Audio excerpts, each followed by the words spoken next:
அடியே என்ன சொல்ற? குட்டி விக்ரம் வந்துட்டா என்ன பண்ணுவ? பெண் 2 அதை வச்சே அவனை கல்யாணம் பண்ண வேண்டிய தான். இதை கேட்டு அனிதாவுக்கு பக்கென்று இருந்தது. பெண் 1 என்னடி சொல்ற, லவ் பண்றேன்னு சொன்னானா? பெண் 2 இல்லடி, ஜஸ்ட் மேட்டர் மட்டும் தான். வீக்கெண்ட் ஈசிஆர் போலாம்னு இருக்கேன் அவனோட. பெண் 1 பாத்துடி, சர்ப்ரைஸ்னு சொல்லிட்டு அனிதாவை கூட்டிட்டு வந்து நிக்க போறான். பெண் 2 நீ வேற உன் வாயை வச்சிட்டு சும்மா இருக்க மாட்டியா? எப்போ பார்த்தாலும் அனிதா புராணம் பாடுற. அவங்க மேல உனக்கு என்ன தான் கடுப்போ? பெண் 1 கடுப்பு ஒன்னும் இல்ல. எனக்கு அவன் மேல தான் டவுட். அவ மேல கூட இல்ல. இவன் தான் அவளை நினைச்சு ஏங்குறான். எனக்கு பார்த்தாலே தெரியுது. பெண் 2 எனக்கு அப்படி ஒன்னும் தெரியல. அப்படியே அவங்க வந்தாலும் எனக்கு பிரச்சனை இல்ல. அவள் முழு கதையை விவரிக்க உள்ளே மறைந்து இருந்து கேட்டுக்கொண்டு இருந்த அனிதாவிற்கு அந்த கதை உள்ளுணர்ச்சியை தூண்டியது. அவளால் எழுந்து செல்லவும் முடியவில்லை. கதையை அவள் விவரிக்க அனிதாவின் கண்முன்னே அது அப்படியே நிகழ்ந்தது. அவர்கள் சென்றதும் ஏதும் சொல்லாமல் வீட்டுக்கு கிளம்பினாள். மனதில் ஒரே குழப்பம். கணவர் 10 மணிக்கு வர, அவர் குளித்து முடித்து வந்ததை கண்ட அவளுக்கு மீண்டும் சூடு ஏறியது. அவன் அவளை விலக்கி விட்டான். அவன், அனிதா எனக்கு சோர்வாய் இருக்கு. அவள் அதை கண்டுகொள்ளாது அவன் அவளை மீண்டும் விலக்கி விட்டு கட்டில் சென்று அமர்ந்தான். அவளுக்கு மீண்டும் கோபம் தலைக்கு ஏறியது. அமைதியாக சென்று போனை எடுத்து நோண்டினாள். அப்போது அவன், இங்க பாரு அனிதா, என்னால இதெல்லாம் இப்போ முடியல. எனக்கே உன்கிட்ட சொல்ல கூச்சமா தயக்கமா இருந்துச்சு, அதான். அனிதா, அமைதியா போயிடுங்க, அதான் நல்லது. அவன், புரிஞ்சுக்கோ அனிதா. என்ன புரிஞ்சுக்கணும்? கல்யாணம் ஆன முதல் 4 முதல் 5 வரை வருஷம் நல்லா இருந்துட்டு அப்புறம் எனக்கு தூக்கல, நீ மூடிட்டு இருனா என்ன அர்த்தம்? அவன், கொஞ்சம் அமைதியா பேசு அனிதா. என்ன அமைதியா பேசணும்? நான் என்ன அடுத்தவ புருஷன் கூடவா படுக்க கேட்டேன்? என்னால முடியல, இட்டியே தலை வெடிச்சு செத்துருவேன் போல இருக்கு. அவன், அனிதா அப்படி இல்ல, கொஞ்சம் புரிஞ்சுக்கோ. அவள் ஓவென்று அழுக அவன் அவளுக்கு ஆறுதல் கூற அப்படியே தூங்கிவிட. அடுத்த 2 நாள் இருவரும் முகம் கொடுத்து கூட பேசிக்கொள்ளவில்லை. அந்த வார இறுதியில் அவளை அழைத்து கொண்டு வெளியே சென்றான். இருவரும் வெளியில் சாப்பிட்டு விட்டு பேசிக்கொண்டு இருக்க, இவள் எல்லாத்துக்கும் சரி என்று ஒற்றை வார்த்தை பதில் கொடுத்தாள். அவன், என்ன இன்னும் கோபம் குறையலையா? அனிதா, கோவப்பட்டு என்ன ஆக போகுது? என் தலைவிதி. அவன், அதுக்கு தான் ஒரு முடிவு எடுத்திருக்கேன். அதை உன்கிட்ட சொல்ல தான் வெளியே கூட்டிட்டு வந்தேன். அனிதா, இதுவரை பண்ணினது போதாதா? அவன், நான் சொல்ல வர்றதை கேளு, அப்புறம் பேசு. அவள் அமைதியாக இருக்க அவன் தொடர்ந்தான். எனக்கு தெரியும் உனக்கு சந்தோஷம் இல்லாம எவ்வளோ கஷ்டமா இருக்கும்னு. அதை கூட புரிஞ்சுக்காத முட்டாள் இல்லை நான். எனக்கு இப்படி ஆனப்போவே நான் தனியா டாக்டர் கிட்ட போய் செக் பண்ணினேன். சில டெஸ்ட் எடுத்த அப்புறம் இது டென்ஷன் மற்றும் ஸ்ட்ரெஸ் தான் காரணம். அது குறைஞ்ச தானா சரி ஆகும்னு சொன்னாரு. மாத்திரை எடுத்தேன், ஸ்ட்ரெஸ் கம்மி பண்ண சரி ஆகல. வேலையை விடலாம்னு நினைச்சா அதுக்கும் மனசு வரல. நான் ரொம்ப பிடிச்சு சேர்ந்த வேலை, அதையும் விட முடியல. நான் ரொம்ப கஷ்டத்துல இருந்தேன் அனிதா. உன்னை விவாகரத்து பண்ணிடலாம்னு கூட நினைச்சேன். ஆனா இந்த வயசுல குழந்தைகளுக்கு என்ன பதில் சொல்லுவேன்னு தெரியல. அதுக்கும் பயமா இருக்கு. அவன் புலம்பலை கேட்டு அவளுக்கு இருந்த கோபம் பாவமாக மாறியது.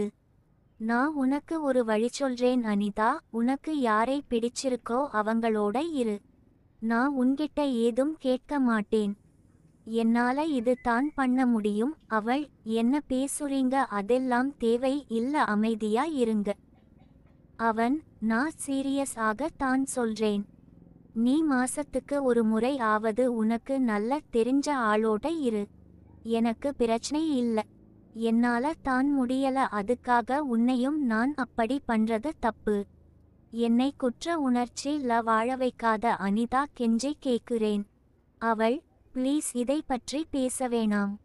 அவன், எனக்கு இதுக்கு ஒரு முடிவு வேணும் அனிதா.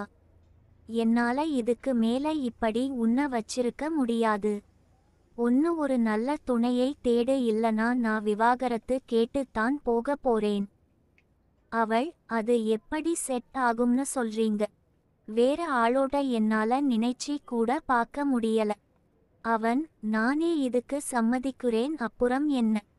ஒரே ஒரு கண்டிஷன் தான். குழந்தை வராம பாத்துக்கோ, அப்புறம் உன்னோட சேஃப்டி. நான் வேற ஒரு புள்ளைக்கு அப்பாவா இருக்குற அளவுக்கு பெரிய மனசு படைச்சவன் இல்ல. அவள், போதும் வாங்க கிளம்பலாம். அவன், எனக்கு ஒரு முடிவு தெரியாம நான் கிளம்புறதா இல்ல அனிதா. நீ இப்போவே முடிவை சொல்லு. அவள், இப்படி என்ன வற்புறுத்தாதீங்க, இது நல்லா இல்ல. அவன், இது வற்புறுத்தல் இல்ல அனிதா. இது உன்னோட தேவை. அதை இவ்வளோ நாள் நான் தடுத்து வச்சிருந்தேன். இப்போ சொல்றேன், நீ இதுக்கு முடிவு சொல்லாம நான் கிளம்ப மாட்டேன்.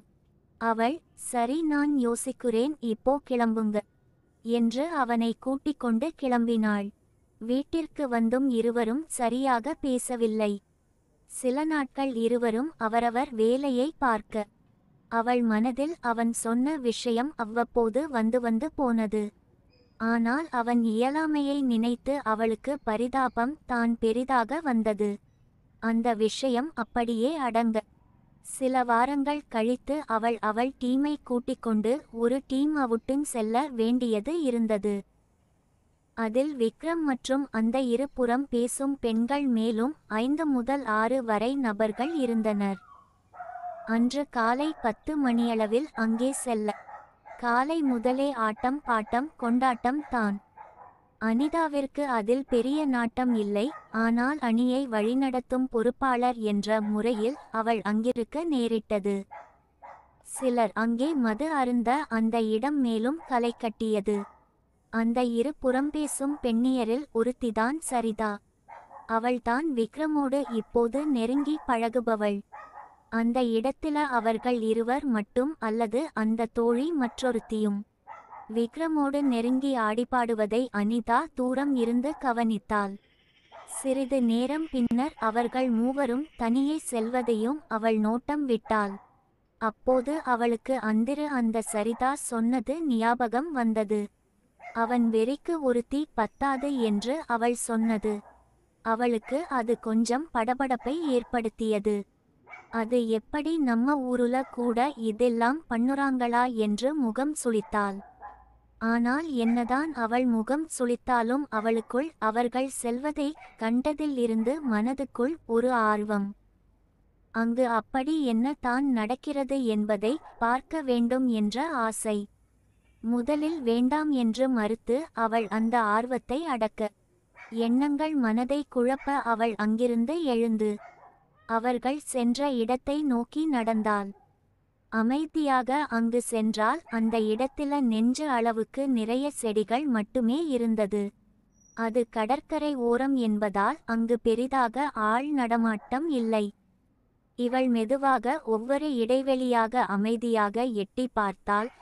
அவள் முன்னேறி செல்ல செல்ல லேசாக சிரித்து பேசும் சத்தம் கேட்டது. அனிதா அப்படியே அமைதியாக நின்றாள். திரும்பி சென்று விடலாம் என்று மனதுக்குள் என்ன ஆசை சென்று பார் என்று தூண்டியது. மெல்ல எட்டி பார்த்தால் அங்கு நடப்பதை பார்த்த அனிதாவிற்கு பக்கென்று இருந்தது. அவள் இதற்கு முன்னர் இப்படி எல்லாம் நடக்கும் என்பதை சில கதைகளிலும் படங்களிலுமே சாத்தியம் என்று நினைத்து கொண்டு இருந்தவளுக்கு அந்த காட்சி நிதர்சனத்தை உணர்த்தியது. மேலும் அந்த காட்சி அவளுக்குள் அடக்கி வைத்திருந்த ஆசைகளை தட்டி எழுப்பியது. ஏதும் சொல்லாமல் அமைதியாக எழுந்து நடந்தாள். அவள் சாயங்காலம் ஒரு 4 மணியளவில் கிளம்ப.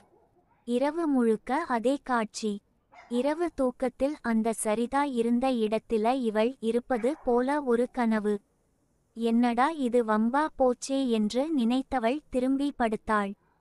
சில நாட்கள் அப்படியே செல்ல அவள் அலுவலகத்தில் விக்ரமை சற்று தவிர்க்க துவங்கினாள். பல நாள் பத்தினியாக இருந்த அவளுக்குள் அந்த சம்பவம் ஒரு சில்மிஷத்தை தூண்டிவிட்டது. முதலில் இதையெல்லாம் எதிர்க்க முயன்ற அவள் மனம் நாட்போக்கில் அதை ரசிக்க துவங்கியது. அவள் விக்ரம் அவளை வந்து பார்க்க மாட்டானா என்ற நிலைக்கு வந்தாள். அவனோடு சேர்ந்து அடிக்கடி நேரம் செலவழிப்பது மற்றும் வீட்டுக்கு சென்ற பின்னர் கூட அவனோடு பேசுவது என்று நகர துவங்கியது. அவளுக்கு அவனை பிடித்து இருந்தது. என்னதான் அவன் இரு பெண்களோடு சந்தோஷமாக இருந்தது அவளுக்கு தெரிந்து இருந்தாலும் அவளிடத்தில் அவன் அளவோடு இருந்தான். அவளுக்கு மதிப்பு கொடுப்பதிலும் சரி, வேலையிலும் சரி. அவளுக்கு பிடித்தாற்போல இருந்தான். அப்படியொரு நாள் மாலை வேளையில் நல்ல மழை. அவளுடைய கார் அன்று சர்வீஸ் விட்டு இருந்தாள். மழை என்பதால் கேப் ஏதும் கிடைக்கவில்லை. அவள் காத்திருக்க விக்ரம் கொண்டு விடுகிறேன் என்று சொல்ல அவளும் சரியென்று கிளம்பினாள். பேய் மழை அடிக்க மெதுவாக வண்டி உந்து சென்றது. வண்டியினுள் நல்ல குளிர். அவள் ஒரு ஜீன்ஸ் பேண்ட் மற்றும் டிஷர்ட் அணிந்து இருந்தாள். அவள் கைகளை உரசி உடலுக்கு சூடு ஏற்றினாள். அதை பார்த்த அவன், என்ன அனிதா, ரொம்ப குளிருதா என்றான். மௌம் என்றாள். குளிருக்கு இதமா சூடா டீ குடிச்சா நல்ல இருக்குமே என்றான். அனிதா, ஆமா, ஆனா இப்போ எங்க வண்டியை நிறுத்துறது? விக்ரம், இதோ பக்கத்துல தான் என் வீடு இருக்கு. உங்களுக்கு ஓகேனா நான் அங்க ஒரு நல்ல டீ போட்டு தரேன். அனிதாவிற்கு அவன் ஏன் கூப்பிடுகிறான் என்பது புரிந்தது. அனிதா, மௌம், அதெல்லாம் வேணாம். விக்ரம் கெஞ்ச துவங்கினான். அவளும் ஒரு வழியாக சரி என்றாள்.